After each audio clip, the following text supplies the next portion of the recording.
الله أكبر.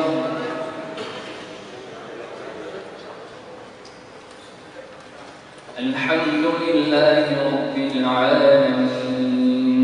الرحمن الرحيم مالك يوم الدين إياك نعبد وإياك نستعين اهدنا الصراط المستقيم صراط الذين أنعمت عليهم غير المغضوب عليهم ولا الضالين.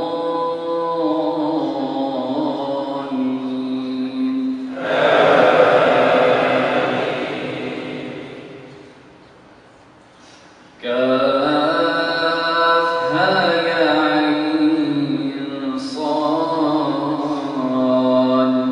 ذكر رحمة ربك عبده زكريا إذ نادى ربه نداء خفيا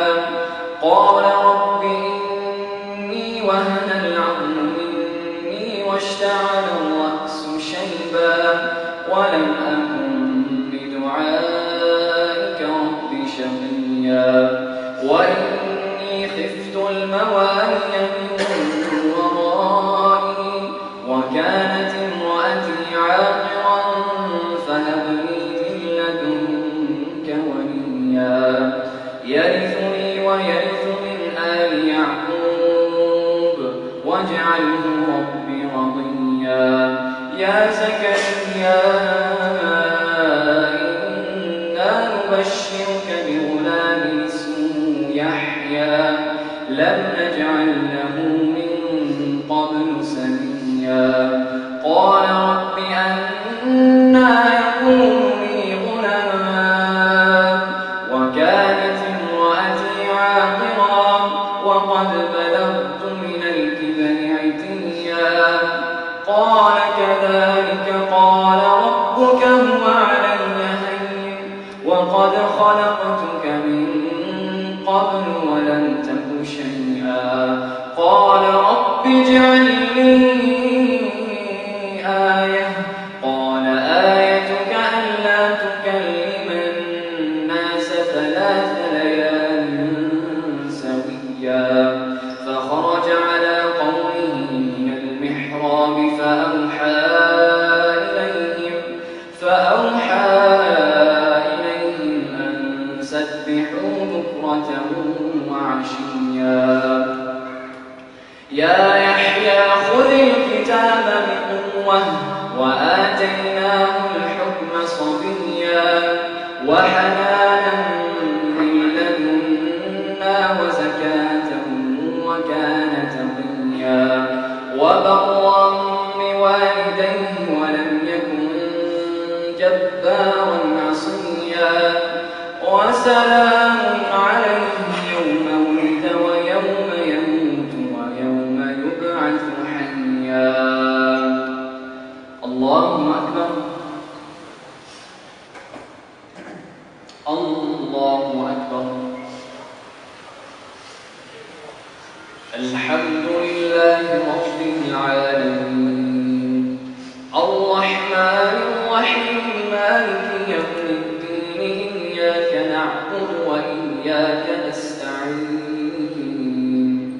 اهدنا الصراط المستقيم صراط الذين أنعمت عليهم غير المغضوب عليهم ولا الضالين.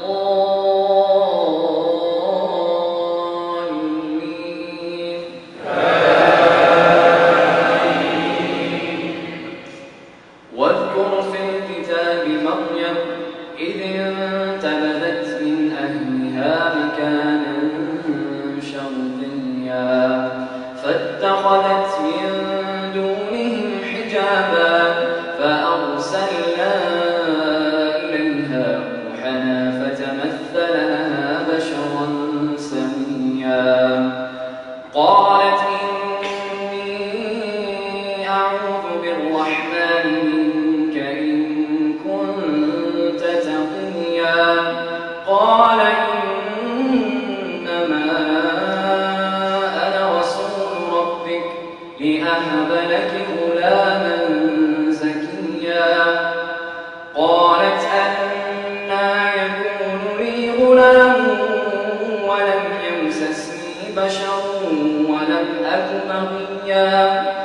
قال كذلك قال ربك هو علي هين ولنجعله آية للناس ورحمة منا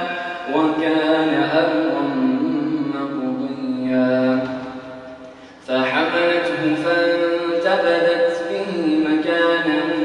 قصيا فأجاءها المخاض إلى جذع النخلة قالت يا ليتني مت قبل هذا وكنت نسيا منسيا فناداها من تحتها ألا تحزني قد جعل ربك تحتك سريا وهزي إليك بجذع النخلة تساقط عليك رطبا جنيا فكلي واشربي وقري عينا فإما ترين من البشر أحدا فقولي إني نذرت للرحمن صوما فلن أكلم اليوم إنسيا فأتت به قومها تحمله قالوا يا مريم لقد جئت شيئا فريا يا أخت هارون ما كان أبوك امرأ سوء وما كانت أمك بغيا فأشارت إليه قالوا كيف نكلم من كان في المهد صبيا قال إني عبد الله آتاني الكتاب وجعلني نبيا وجعلني مباركا أينما كنت وأوصاني بالصلاة والزكاة ما دمت حيا وبرا بوالدتي ولم يجعلني جبارا شقيا والسلام علي يوم ولدت ويوم أموت ويوم أبعث حيا ذلك عيسى ابن مريم قول الحق الذي فيه يمترون ما كان لله أن يتخذ من ولد سبحانه إذا قضى أمرا فإنما يقول له كن فيكون وإن الله ربي وربكم فاعبدوه هذا صراط مستقيم فاختلف الأحزاب من بينهم فويل للذين كفروا من مشهد يوم عظيم أسمع بهم وأبصر يوم يأتوننا لكن الظالمون اليوم في ضلال مبين وأنذرهم يوم الحسرة إذ قضي الأمر وهم في غفلة وهم لا يؤمنون إنا نحن نرث الأرض ومن عليها وإلينا يرجعون الله أكبر